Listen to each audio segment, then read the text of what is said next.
Good morning, students. Today we are going to study about biological classification. Then we will proceed with Protista, kingdom Protista, and then we will study about Protozoa. ठीक है, सबसे पहले जो biological classification है उसे जानने से पहले आप लोग जान लीजिए about classification with an simple example of school, right. तो स्कूल का एग्जांपल लेके हम क्लासिफिकेशन के बारे में जान लेते हैं, then we will discuss about biological classification. ठीक है, मान लीजिए आपके स्कूल में 1000+ स्ट्रेंथ है, तो क्या आप सारे स्टूडेंट्स को एक साथ बिठा के एक ही रूम में पढ़ा सकते हैं? नॉट पॉसिबल, क्योंकि उन्हें ग्रुपिंग किए बिना, उन्हें क्लासीफाई किए बिना आप उन्हें पढ़ा ही नहीं सकते।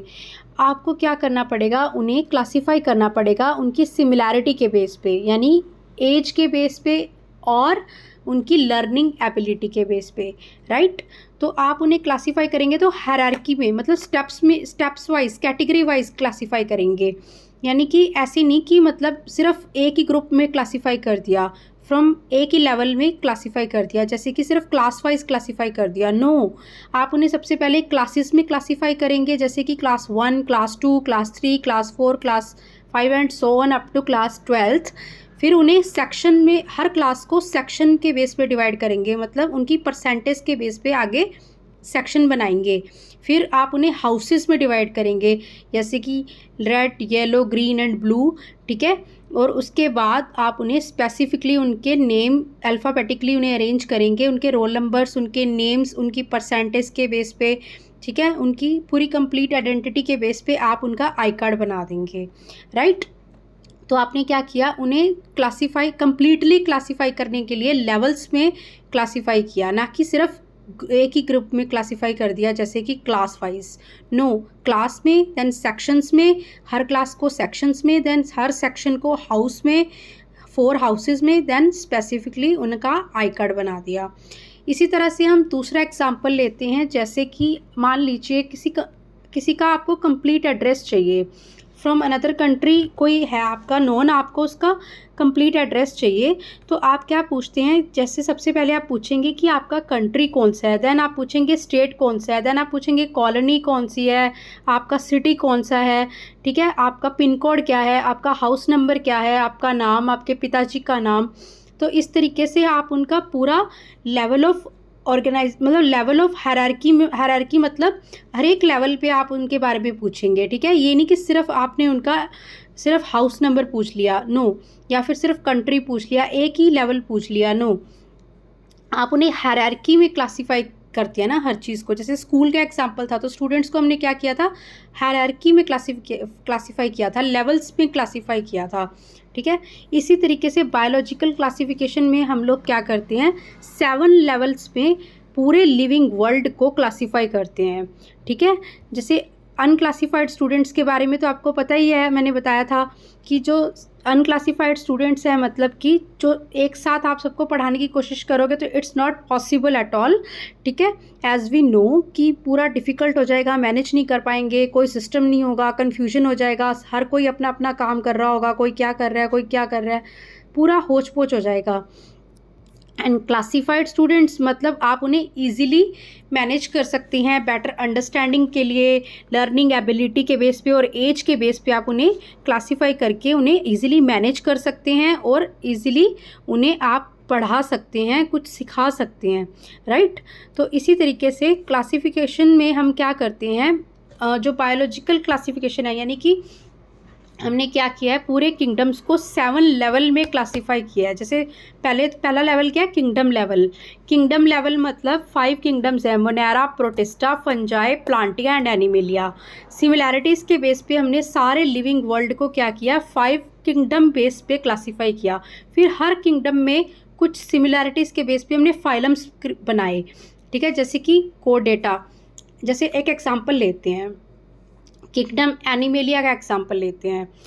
सारे एनिमल्स जो एनिमल्स लाइक कैरेक्टर शो करते हैं, जो हेट्रोट्रॉफिक होते हैं। मोड ऑफ न्यूट्रिशन कैसा होता है, हेट्रोट्रॉफिक, जो फोटोसिंथेसिस नहीं करते प्लांट्स की तरह, और मल्टी सेलुलर होते हैं, जिनकी बॉडी एक सेल से नहीं बल्कि मल्टीपल सेल, टिश्यू, ऐसे पूरी लेवल ऑफ ऑर्गेनाइजेशन होता है, टिश्यू, ऑर्गन सिस्टम।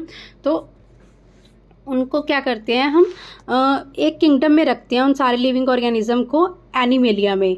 फिर उसके अंदर कई फाइलम्स बनाए, कोडेटा फाइलम एंड नॉन कोडेटा फाइलम।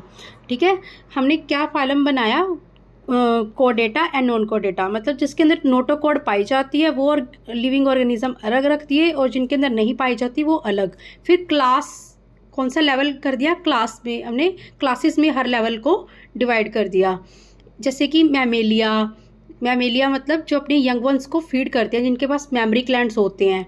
ठीक है, विविपैरस, ओविपैरस, ये सारे हमने अलग कर दिए क्लासेस वाइज। उसके बाद ऑर्डर्स में प्राइमेट्स का एग्जांपल है, जैसे जिनकी बॉडी पे हेयर लाइक स्ट्रक्चर्स होते हैं, जो हेयर्स होते हैं, स्मॉल हेयर्स होते हैं, और जो ठीक है रिजेंबल करते हैं आपके होमिनिडी। उसके बाद फैमिली कौन सी आ गई, होमिनिडी, जो ह्यूमन से होमोसैपियन से रिसेंबल करते हैं थोड़े, उन्हें होमिनिडी में रख दिया। ठीक है, उसके बाद जीनस होमो, देन स्पीशीज सैपियंस। होमोसैपियंस कौन है, इंसान का एग्जाम्पल लिया हमने। ठीक है, ह्यूमन बींग्स का एग्जाम्पल लिया है। तो इस तरीके से हमने क्या किया है, 7 लेवल्स में कंप्लीटली एक लिविंग ऑर्गेनिज्म को हमने क्या किया है, क्लासीफाई किया है। सबसे पहले kingdom, then phylum, class, order, family, genus और स्पीशीज। ठीक है, तो जैसे स्कूल में स्टूडेंट्स को हमने कैसे किया था, जैसे हमने स्कूल में स्टूडेंट्स को पहले क्लासेस में डिवाइड किया था, देन सेक्शंस में, देन हाउसेस में, देन उसके बाद उनकी इंडिविजुअलिटी के बेस पे। ऐसा करने से क्या होता है भाई, ग्रुपिंग करना सिमिलैरिटीज़ के बेस पे, करेक्टर्स के बेस पे, सिमिलर करेक्टर के बेस पे, जो उनसे करेक्टर हमारे रिसेंबल ज़्यादा करते हैं एक दूसरे से, उनके बेस पे ऐसे ग्रुपिंग करना, क्लासीफाई करना। इससे क्या होता है कि आप इजीली उन्हें स्टडी कर सकते हैं। सबसे पहले तो इजीली स्टडी कर सकते हैं, मतलब जैसे मान लीजिए एक ग्रुप के 1 या 2 ऑर्गेनिज्म को स्टडी करने पे आपको बाकी सबका आइडिया हो जाता है। सबके बारे में स्टडी करना तो पॉसिबल ही नहीं है। ठीक है, तो this is all about biological classification. ठीक है, और ये बायोलॉजिकल क्लासिफिकेशन में हमने जो 5 किंगडम्स में डिवाइड किया है, सबसे पहला किंगडम कौन सा है, मोनेरा, जिसमें बैक्टीरियाज आ जाते हैं ज़्यादातर। मतलब मोनेरा वो किंगडम होता है जिसके अंदर वो लिविंग ऑर्गेनिजम्स आते हैं जो कि यूनिसेलुलर हैं, सिंगल सेल्ड होते हैं ज़्यादातर, और ज़्यादातर क्या होते हैं, सिंगल सेल्ड हैं, और प्रोकैरियोटिक होते हैं, जिनका सेल सबसे ज़्यादा प्रिमिटिव होता है, सबसे ज़्यादा पुराने टाइप का सेल होता है जिनके पास। एंड जो सेल्स होते हैं वो प्रोकैरियोटिक्स होते हैं एंड प्रिमिटिव टाइप का सेल है। और न्यूक्लियस जो होता है ना सेल के अंदर, वो न्यूक्लियर के बाहर मेम्ब्रेन ही नहीं होती है, न्यूक्लियर मेम्ब्रेन नहीं होती, और सेल ऑर्गेनेलिस भी वेल ऑर्गेनाइज्ड नहीं होती, जैसे गोल्जी बॉडी, ER, ये सब चीज़ें भी, राइबोसोम, माइटोकॉन्ड्रिया, ये वेल ऑर्गेनाइज्ड, वेल डेवलप्ड नहीं होती। लेकिन यूकैरियोटिक सेल्स में ऐसा होता है कि जो सेल्स होते हैं उल्टा होता है, जैसे कि जो सेल्स होते हैं वो प्रिमिटिव टाइप नहीं बल्कि एडवांस टाइप का, वेल डिफाइंड, वेल ऑर्गेनाइज्ड जो सेल होता है, उसके न्यूक्लियस के बाहर जो मेम्ब्रेन होती है वो पूरी वेल डिफाइंड, वेल ऑर्गेनाइज्ड होती है, अपना फंक्शन प्रॉपरली करते हैं, वो सर्वाइव प्रॉपरली इंडिपेंडेंट सेल की तरह सर्वाइव करते हैं और सारे बॉडी के फंक्शंस खुद से प्रिपेयर करते हैं। जैसे यूनिसेलुलर यूकैरियोट्स हैं जो वो प्रोटिस्टा में आते हैं, और मोनेरा में यूनिसेलुलर प्रोकैरियोट्स आते हैं, और प्रोटिस्टा में यूनिसेलुलर यूकैरियोट्स आते हैं। यूकैरियोट्स मतलब ट्रू न्यूक्लियस वाले, जिनके न्यूक्लियस के बाहर मेम्ब्रेन होती हैं, जिसके पास वेल डिफाइंड, वेल ऑर्गेनाइज सारी सेल ऑर्गेनेलिज होती हैं, जैसे कि ER, राइबोसोम, माइटोकॉन्ड्रिया। ठीक है, ये सारी चीज़ें जो सेल की ऑर्गेनेलिज है ना, हमारी बॉडी के ऑर्गन्स होती हैं तो सेल की ऑर्गेनेलिज होती हैं, तो ये सारी वेल ऑर्गेनाइज्ड, वेल डिफाइंड होती हैं। नेक्स्ट इज किंगडम फंजाई, जिसमें हेटरोट्रॉफिक मल्टीसेलुलर होते हैं।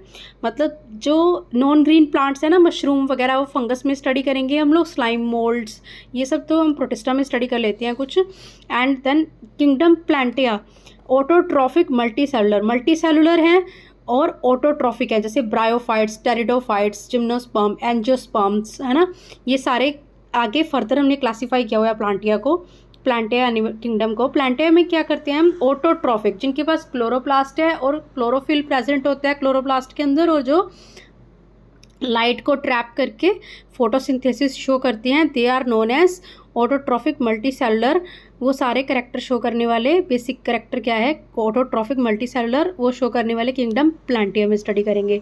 और किंगडम एनिमेलिया में जो फोटोसिंथेसिस नहीं करते, हेट्रोट्रॉफिक है, मल्टी सेलुलर है और मोटाइल है, लोकोमोशन शो करते हैं, एक जगह से दूसरी जगह भाग दौड़ सकते हैं। They are known as kingdom Animalia के अंदर आने वाले living organism, they are known as heterotrophic multicellular and motile. So this was 5 kingdom classification जो ज़्यादा चलता है, and Monera, Protista, Fungi, Plantae and Animalia. आज हम लोग स्टडी करेंगे प्रोटिस्टा, ठीक है। सो बायोलॉजिकल क्लासिफिकेशन के बारे में मैंने बता दिया कि grouping of living organism based on similarity in their characters, evolution and ancestry, ठीक है। तो करेक्टर्स के बेस पे, एवोल्यूशन के बेस पे और उनका कॉमन एंसेस्टर के बेस पे जो रिजेंबल ज़्यादा करता है ना, जिससे उसको एक ग्रुप में रखा हुआ है, सिमिलैरिटी के बेस पे एक ग्रुप में रखा हुआ है। इन ऑल द वेज मतलब सारे फैक्टर के बेस पे जो जिससे ज़्यादा रिजेंबल करता है ना, उसे एक ग्रुप में रख दिया, दूसरे को फिर दूसरे वाले ग्रुप में रख दिया। सिमिलैरिटीज़ और डिससिमिलैरिटीज़ के बेस पे उन्हें 5 किंगडम क्लासिफिकेशन मेथड सिस्टम से हमने सारे लिविंग ऑर्गेनिजम्स को क्लासीफाई किया हुआ है, ठीक है। और 7 लेवल होते हैं टैक्सोनॉमी के, जैसे कि हमारे स्कूल का एग्जाम्पल था ना कि जैसे पहले क्लासेस, देन सेक्शंस, देन हर क्लास के सेक्शन में हाउसेस, देन इंडिविजुअलिटी, है ना, इंडिविजुअलिटी, नेम एंड ऑल। तो इस तरीके से 7 लेवल ऑफ टैक्सोनॉमी है, जैसे कि kingdom, phylum, class, order, family, genus, species. Species, genus, family, order, class, phylum, kingdom, ठीक है। तो किंग, इसका जो लर्न करने का सिंपल मेथड है, king Philip came over for good soup. King Philip came over for good soup, यानी king से किंगडम, फिलिप से फाइलम, केम से क्लास, ओवर से ऑर्डर, फॉर से फैमिली, गुड से जीनस, सूप से स्पीशीज, ठीक है। From higher level two lower level, मतलब हायरार्की में हमने क्लासीफाई किया है, ठीक है।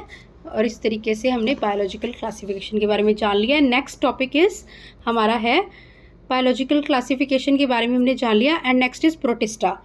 प्रोटिस्टा में हम लोग किंगडम प्रोटिस्टा, ये हमारा जो जोलॉजी के पॉइंट ऑफ व्यू से kingdom protista and kingdom animalia is most important, ठीक है। तो किंगडम प्रोटिस्टा यूकैरियोटिक्स होते हैं और माइक्रो ऑर्गेनिज्म होते हैं, सिंगल सेल्ड बॉडीज़ होती हैं, and they are mostly aquatic and moist environment में रहते हैं। हाँ जी, मतलब जो किंगडम प्रोटिस्टा है ये बहुत डाइवर्स है। डाइवर्स क्यों है? क्योंकि इसके कुछ ऑर्गेनिज्म प्लांट से रिजेंबल करते हैं, कुछ एनिमल से, कुछ फंगस से। ना ये प्लांट में आते हैं, ना ये एनिमल में आते हैं पूरी तरीके से, ना ये फंगस में। तो ये हमने यूनिसेलुलर यूकैरियोट है ना, जो ज़्यादातर जो पानी में पाए जाते हैं, ज़्यादातर मोइस्ट एरिया में या फिर डैम्प स्पेसिस में, दलदल में, है ना, एंड अदर लिविंग ऑर्गेनिजम्स में भी पाए जाते हैं, ठीक है, और प्लांट्स और एनिमल्स में भी। तो ये सारे हमने किस में काउंट किए हैं? किंगडम प्रोटिस्टा में। और इनका जनरल कैरेक्टर क्या है भाई? ये यूकैरियोटिक होते हैं और सिंगल सेल्ड होते हैं मोस्टली, और इनका हैबिटेट कैसा है? एक्वेटिक है। और बॉडी प्लान कैसा है? ये यूनिसेलुलर होते हैं, सिंपल मल्टी सेलुलर हो सकते हैं। सिंपल मल्टी सेलुलर मतलब कुछ कॉलोनीज बना के रहते हैं। वैसे तो ये इंडिपेंडेंट सर्वाइव करते हैं, बट कुछ इनमें से कॉलोनी बना के रह लेते हैं, ठीक है, मतलब एग्रीगेट होके रह लेते हैं, इकट्ठे होके रह लेते हैं। तो ये क्या होता है, इनका बॉडी प्लान में हमने यूनिसेलुलर भी हैं और सिंपल मल्टी सेलुलर भी हैं, ये स्टडी किया। And then next is nucleus कैसा है? सिंगल न्यूक्लियस भी होता है, एंड मोर देन 1 न्यूक्लियस भी एक बॉडी के अंदर पाया जाता है। एक लिविंग ऑर्गेनिज्म है जैसे कि पैरामीशियम, उसके अंदर 2 न्यूक्लियस होते हैं, एक माइक्रो एक मैक्रो।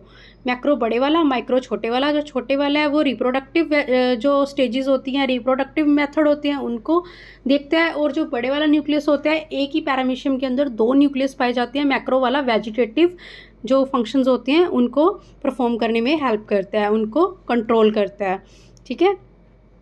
और जो एर्सिला होता है उसके अंदर सिमिलर 2 न्यूक्लियस होते हैं, माइक्रो और माइक्रो नहीं होते, मैक्रो और माइक्रो, सिमिलर 2 साइज़ के 2 न्यूक्लियस होते हैं आर्सिला में।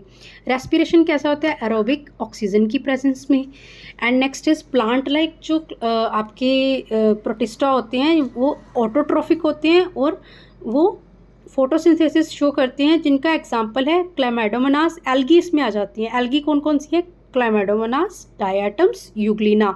वैसे यूग्लिना तो मिक्सोट्रॉफिक है, लाइट की प्रेजेंस में ये प्लांट बन जाता है और प्लांट लाइक बन जाता है, और लाइट की एब्सेंस में ये एनिमल की तरह एक्ट करता है, मतलब हेट्रोट्रॉफिक होता है। हेट्रोट्रॉफिक मतलब ये दूसरे से अपना दूसरे लिविंग मैटर पे, दूसरे ऑर्गेनिक मैटर पे सर्वाइव करता है। एंड मतलब फोटोसिंथेसिस तो नहीं करता, जैसे कि प्रोटोजोआ, ये एनिमल लाइक में आ जाते हैं, ये मोटाइल होते हैं इसलिए एनिमल लाइक में आ जाते हैं, और हेट्रोट्रॉफिक भी होते हैं। अमीबा, पैरामीशियम, प्लाज्मोडियम इसके एग्जांपल्स हैं। Next is fungi like, fungus like, जैसे कि ये हेट्रोट्रॉफिक तो है ही, मतलब फोटोसिंथेटिक नहीं है, अपना खाना खुद से प्रिपेयर नहीं कर सकते, फोटोसिंथेसिस नहीं कर सकते, इनके पास क्लोरोप्लास्ट और ये क्लोरोफिल पिगमेंट नहीं होता। बट ये क्या करते हैं, ये डेड और डीके पे डिपेंड होते हैं ज़्यादातर, जैसे कि स्लाइम मोल्ड्स, वाटर मोल्ड्स, ये सारे क्या प्रोड्यूस करते हैं, स्पोर्स प्रोड्यूस करते हैं ज़्यादातर। एंड लोकोमोशन कैसे शो करते हैं, जो एमीबा है वो कैसे लोकोमोशन शो करते हैं, सीडोपोडिया की हेल्प से। फॉल्स फीट बना लेते हैं, अपनी बॉडी को प्रोट्रूड कर लेते हैं, कहीं कहीं से ऐसे आगे की तरफ एक्सटेंड हो जाता है और कहीं से पीछे की तरफ एक्सटेंड हो जाता है, तो ऐसे फीट लाइक स्ट्रक्चर बन जाते हैं। इसकी मूवमेंट भी ऐसी है ना, तो इसकी बॉडी शेप भी ऐसी है, सीडोपोडिया बना लेता है ये। और पैरामीशियम में कैसे छोटे छोटे बाल होते हैं पूरी बॉडी पे, हेयर लाइक स्ट्रक्चर होते हैं जिनको सीलिया कहते हैं। और यूग्लिना के पास मूवमेंट के लिए क्या है, फ्लैजिला, एक सिंगल विप लाइक स्ट्रक्चर, मतलब एक या दो लॉन्ग हेयर लाइक स्ट्रक्चर होते हैं। मैं दिखाती हूँ अभी को डायग्राम में। Next is journal character of kingdom protista. अब प्रोटिस्टा के जर्नल कैरेक्टर क्या हैं, ये डाइवर्स, पहली बात तो डाइवर्स किंगडम है, इसमें कुछ एनिमल्स की तरह होते हैं, कुछ ऑर्गेनिज्म, कुछ प्लांट की तरह, कुछ फंगस की तरह। सारे कैरेक्टर्स फंगस, प्लांट और एनिमल के नहीं हैं, कुछ कैरेक्टर्स उनके मैच करते हैं। हाँ जी, की कैरेक्टर्स के यूकैरियोटिक है, मोस्टली यूनिसेलुलर है, मतलब ये यूकैरियोटिक होते हैं, मतलब ट्रू न्यूक्लियस है, और उनकी सेल मेम्ब्रेन ऑर्गेनेलिस, जो सेल है उसके अंदर ट्रू न्यूक्लियस है, मेम्ब्रेन बाउंड न्यूक्लियस है, और ऑर्गेनेलिस भी मेम्ब्रेन बाउंड है, जैसे कि mitochondria, ribosome, endoplasmic reticulum etcetera. And mostly ये यूनिसेलुलर होते हैं, सिंगल सेल्ड होते हैं, और कुछ कॉलोनीज बना के रह लेते हैं एग्रीगेट होके, बट होते सिंगल सेल्ड ही हैं। हैबिटेट एक्वेटिक है। एंड न्यूट्रिशन कैसा है, ऑटोट्रॉफिक, हेट्रोट्रॉफिक, एंड यूग्लिना में मैंने बताया था मिक्सोट्रॉफिक, यानी कि लाइट की प्रेजेंस में ये प्लांट बन जाता है और लाइट की एब्सेंस में ये क्या करता है, एनिमल की तरह एक्ट करता है। So this was all about mode of nutrition also. ये डायग्राम यूग्लिना का है, इसके पास फ्लैजिला है और ये फ्लैजिला की हेल्प से मूव करता है, ठीक है। लॉन्ग विप लाइक स्ट्रक्चर, एक लंबा हेयर लाइक स्ट्रक्चर है ना जो आगे की तरफ एंटीरियर पार्ट में है। So this is all about जो किंगडम प्रोटिस्टा का एक एग्जाम्पल है, उसका एक डायग्राम बनाया हुआ है। इसके पास कॉन्ट्रैक्टाइल वैक्यूल है, ये राइबोसोम्स है, न्यूक्लियस है, well defined well organised nucleus है, पेलिकल है, आउटर लेयर है, एंड आई स्पॉट है, स्टिग्मा, थोड़ा animal like character, eye spot primitive character है ना, animal like primitive character, eye spot, stigma भी शो करता है, फ्लैजिला है, सेल मेम्ब्रेन है। So this is all about kingdom Protista के general characters. Next is nutrition in Protista. Protista में photosynthetic से लेके हेट्रोट्रॉफिक न्यूट्रिशन तक मोड ऑफ न्यूट्रिशन शो करता है ये प्रोटिस्टा के ऑर्गेनिजम्स, ठीक है। जो एल्गी लाइक हैं, जो प्लांट लाइक हैं, जिनके अंदर क्लोरोप्लास्ट है, क्लोरोफिल है, जैसे डायटम्स है ना, क्लैमाइडोमोनाज और स्पायरोगायरा, ये सारे क्या हैं, ये एग्जांपल्स हैं photosynthetic autotrophic mode of nutrition show करने वाले प्रोटिस्टा के।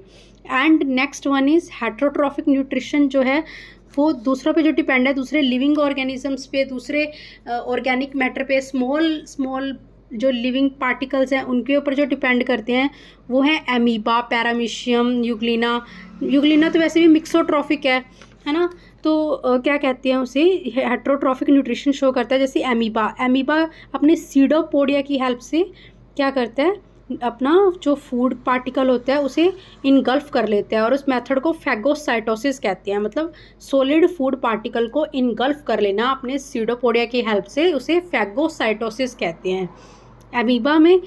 तो सीडोपोडिया यानी फॉल्स फीट की हेल्प से ये सब होता है। एंड जो पैरामीशियम है उसमें सीलिया की हेल्प से जो फूड पार्टिकल है वो इनगल्फ होता है फूड गट में, और जो उसके बाद जो फूड पार्टिकल है वो फूड वैक्यूल के अंदर चला जाता है, फूड वैक्यूल बन जाता है, उसके अराउंड एक वॉल बन जाती है, फूड वैक्यूल की फॉर्म में इनगल्फ होता है, एंड देन उसकी डाइजेशन होती है। उसके बाद जो ज़रूरी न्यूट्रिएंट्स होते हैं वो एब्सॉर्ब हो जाते हैं, और जो अनवांटेड मटेरियल होता है वो इजस्ट हो जाता है, ठीक है, इजेशन हो जाती है। देन नेक्स्ट इज मोल्ड्स, यानी जो फंगस लाइक बैक्टीरिया वो भी हेटरोट्रॉफिक न्यूट्रिशन शो करती हैं प्रोटिस्टा में। फंगस लाइक जो आपके प्रोटिस्ट हैं वो हैं slime moulds and water moulds, यानी कि फाइजेरम एंड नेक्स्ट इज ऊसाइट, तो ऊमाइसिटिस। तो ये सारे क्या करते हैं, आपका जो स्लाइम मोल्ड्स और वाटर मोल्ड्स हैं जो कि डेड और टिके पे डिपेंड करते हैं। Next is movement in protista. Movement के बारे में मैं आपको बता चुकी हूँ, जैसे कि जो पैरामीशियम है उसकी पूरी बॉडी पे एक सीलिया यानी कि हेयर लाइक स्ट्रक्चर्स होते हैं जो कि मूवमेंट में हेल्प करती हैं। Next is flagella. फ्लैजिला की हेल्प से मूवमेंट किस में होता है, यूग्लिना में, जिसमें एक या दो whip like structure, long hair like structure होते हैं जिनकी हेल्प से वो मूवमेंट करते हैं। और सीडोपोडिया में क्या होता है कि फॉल्स फीट बना लेता है ये अपनी बॉडी की आउटर लेयर है जो इसकी वो मतलब कि प्रोट्रूड कर जाती है, एक जगह ऐसे शेप में आ जाती है, फॉल्स फीट बन जाते हैं, ठीक है, आगे बढ़ जाती है, कहीं से पीछे हट जाती है। देखो ये क्या हुआ है, प्रोट्रूड कर गई और ये एक्सटेंड होगी एक जगह से और ये फैल गया, उस शेप में कन्वर्ट हो गया, यानी कि ये क्या बन गया, आपका सीडोपोडिया बन गया, है ना, फॉल्स फीट बन गया। Next is plant like protista. Plant like protista algae इसमें आ जाती हैं, जैसे कि आपका एग्जाम्पल है, सबसे पहला एग्जाम्पल है Chlamydomonas, then spirogyra, then diatoms. हाँ जी, इनके पास जो की कैरेक्टर्स हैं वो क्या है, यानी कि इनके की कैरेक्टर्स ये हैं कि ये फोटोसिंथेसिस करते हैं, ठीक है। ये वो प्रोटिस्टा होते हैं जो फोटोसिंथेसिस करते हैं, ऑटोट्रॉफिक है यानी अपना खाना खुद से प्रिपेयर कर सकते हैं, ज़्यादातर ये एक्वेटिक होते हैं एंड या फिर डैम्प प्लेसेस में रहते हैं, मतलब मॉइस्ट वाली जगह पे। इनके पास क्लोरोफिल है, पिगमेंट है जो कि आपका सनलाइट को ट्रैप करके कार्बन डाइऑक्साइड और वाटर की प्रेजेंस में फूड प्रिपेयर कर सकता है खुद से। इसके एग्जाम्पल हैं ग्रीन एल्गी, क्लोरोफाइटा उसका एग्जाम्पल है, डायटम्स का एग्जाम्पल कौन सा है, बेसिलियोफाइटा। एंड इसके एग्जाम्पल्स जो हैं वो हैं क्लामाइडोमोनास, जिसके अंदर कप शेप क्लोरोप्लास्ट है। कप शेप क्लोरोप्लास्ट मतलब आप देख पा रहे हैं दो फ्लैजिला हैं क्लामाइडोमोनास में, कप शेप क्लोरोप्लास्ट है जिसके अंदर क्लोरोफिल पाया जाता है। स्पायरोगैरा को स्पायरोगैरा इसलिए भी कहते हैं क्योंकि इसका स्पायरल क्लोरोप्लास्ट है, स्पायरल बाइंडिंग होती है ना, उस तरीके से उसी शेप में इसका क्लोरोप्लास्ट है, स्पायरल क्लोरोप्लास्ट, और उसके अंदर क्लोरोफिल पिगमेंट पाया जाता है। डायटम्स मल्टीपल शेप में होते हैं, कुछ डायटम्स स्क्वायर देखो दिख रहे हैं आपको, कुछ ये शंख की तरह दिख रहा है, तो ये इसके बाहर क्या होती है, सेल होती है, मतलब प्लांट लाइक करेक्टर शो कर रहा है। ये सेल वॉल होती है सिलिकन की जो है सेल वॉल पाई जाती है, ठीक है। And these are all about plant like protista. इनका मोड ऑफ न्यूट्रिशन कैसा है, फोटोसिंथेटिक है, और इनके पास क्लोरोप्लास्ट है और क्लोरोफिल है, जिसकी वजह से हम इन्हें प्लांट लाइक प्रोटिस्टा में स्टडी करते हैं, जैसे कि Chlamydomonas, Spirogyra and diatoms. Next is animal like Protista, protozoa. Protozoa में कौन कौन से एग्जाम्पल्स हैं, amoeba, paramecium and euglena. Euglena mixotrophic है पर हम इसको प्रोटोजोआ में स्टडी करेंगे। हाँ जी, ये कौन सी हैं, ये अपना खाना खुद से प्रिपेयर नहीं करते, मोटाइल भी हैं, लोकोमोशन शो करते हैं, एक जगह से दूसरी जगह मूव कर जाते हैं with the help of cilia, flagella and pseudopodia. And as I have told earlier, पीछे वाली स्लाइड में हम डिस्कस कर चुके हैं, सीलिया, फ्लैजिला एंड सीडोपोडिया की हेल्प से ये मूवमेंट करते हैं, लोकोमोशन शो करते हैं, हेट्रोट्रॉफिक होते हैं, मतलब इनका मोड ऑफ न्यूट्रिशन कैसा होता है, हेट्रोट्रॉफिक। ये दूसरे ऑर्गेनिजम्स को इनगल्फ करते हैं, दूसरे ऑर्गेनिज्म को से अपना खाना प्राप्त करते हैं, ठीक है। तो ये अपना खाना फोटोसिंथेसिस से नहीं बना सकते, ठीक है। और this was all about animal like protista. And now movement in protozoans. जो एनिमल लाइक प्रोटिस्टा है वो प्रोटोजोन्स हैं, उनमें जो मूवमेंट है वो कैसे होती है, एक तो सीडोपोडिया की हेल्प से, सीलिया पूरी बॉडी पे छोटे छोटे हेयर लाइक स्ट्रक्चर हैं जो कि वेव लाइक मतलब ऐसे मूव करते हैं, मूव करने में हेल्प करते हैं, कोऑर्डिनेटेड मैटर में बीट करते हैं, और जिसकी वजह से इनकी बॉडी आगे की तरफ मूव करती है। और यूग्लिना के पास क्या है, फ्लैजिला, यानी कि दो विप लाइक स्ट्रक्चर, दो या दो विप लाइक स्ट्रक्चर होते हैं, लॉन्ग हेयर लाइक स्ट्रक्चर होते हैं, और ये मूव करने में हेल्प करते हैं यूग्लिना को। So next is fungus like Protista. इसमें water moulds and slime moulds आ जाते हैं। वाटर मोल्ड्स हैं ऊमाइसिटिस एंड स्लाइम मोल्ड्स है आपका फाइज़ारम पॉलीसिफेलम, फाइज़ारम पॉलीसिफेलम, ये डेड और टिके पे डिपेंड करते हैं, इसलिए इनको फंगस लाइक प्रोटिस्टा कहते हैं। इनका मोड ऑफ न्यूट्रिशन कैसा है, फंगस लाइक है, और ये हैं कैसे, यूनिसेलुलर यूकैरियोट है, मतलब कि प्रोटिस्टा ही हैं और है फंगस लाइक, मतलब डेड और टिके पे डिपेंड करते हैं। And so this was all about protista. Protista के बारे में मूवमेंट हमने डिस्कस किया, and we have discussed about animal like, plant like, fungus like protista, और ये डाइवर्स ग्रुप है, ठीक है। और नेक्स्ट इज़, हाँ जी, नेक्स्ट अपकमिंग स्लाइड्स में, अपकमिंग वीडियोस में हम लोग डिस्कस करने वाले हैं प्रोटोजोन्स, ठीक है, प्रोटोजोआ के examples, and we will discuss about kingdom Animalia and protozoa zoology के पॉइंट ऑफ व्यू से, and we will also discuss about botany, and so thank you.